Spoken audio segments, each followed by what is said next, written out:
It's becoming less and less hard to figure out what Mac Jones is doing and where he's coming from. He's been wanting to be coached hard all year long now recently, right? Ask him about Josh McDaniels. First thing he says, he coached me hard.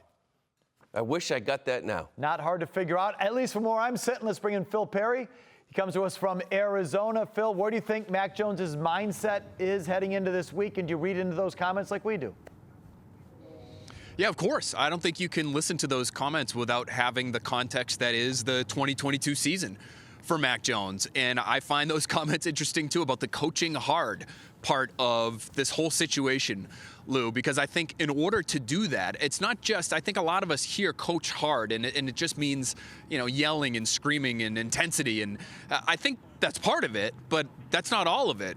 Coaching hard is just having high expectations and providing a lot of information and expecting you to retain it and expecting you to be able to execute.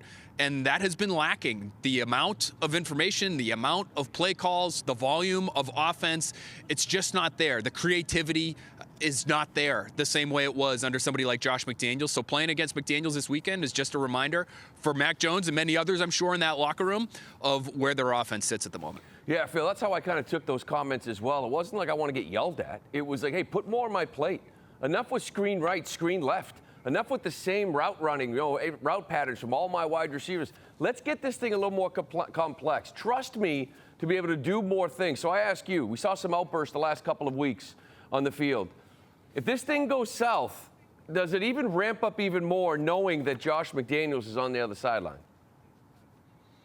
I think there is a little bit of added pressure on the offense to be able to perform in a game like this, but I think a lot of it with this specific game is about what's on the other sideline in terms of some of the players and some of the talent that they have. You have to go into this week, if you're Mac Jones, Matt Patricia, Joe Judge, Bill Belichick, with a plan to score points because the Raiders have a real offense on the other side of the ball. And it could be especially I would say dangerous this week because they might be getting both Darren Waller and Hunter Renfrow back this week. They both were activated to, or they were designated to return at least. They haven't been activated to the active roster yet. But if you get both of those players back with Derek Carr, with Devontae Adams, not only is that an issue for your defense, but offensively, you have to keep pace. And the game plans that they have attacked both the Bills and the Cardinals with these last 2 weeks are not game plans to score points. So they are going to have to make some changes going into this week, whether it's Josh McDaniels or not on the other side. It could have been Rich Bisaccia, but because of what the Raiders have, you have to be able to change things offensively. Okay, you're trying to talk football. I'm more worried about the drama, all right? So we're debating whether Mac Jones is doing the right thing or not doing the right thing about calling out the coaches and the way he's carrying himself on national TV. Are the players behind him? Matthew Slater talked yesterday and mentioned that the veterans on the team are looking for Mac Jones to take over the reins as a leader. I think he continues to find his voice. I think one thing Devin and I do is to encourage him to exercise his voice more. It's sometimes tough when you got a guy like Devin. You kind of feel like you got to defer to him all the time, but I think Devin has really been intentional about, like, hey, this is your team. You need to speak up. You need to take ownership, and I think he's done that. That's tough. I don't care if you're in, who you are. In year two, that's going to be tough, and he's done a really good job of that. So, it's great to see him continue to grow in that role. And, I know we look to him for that leadership, and he's done a great job. All right, Phil, do you think Mac Jones is in the right to tell Matt Patricia to go F himself on national TV? And do the players think he's in the right to go do it? Yeah, I understand it. I understand it because of just the buildup that this has been. I mean, go back to the summer when the Patriots saw the Raiders in training camp practices out in Vegas. And if you guys will remember, day one went horribly.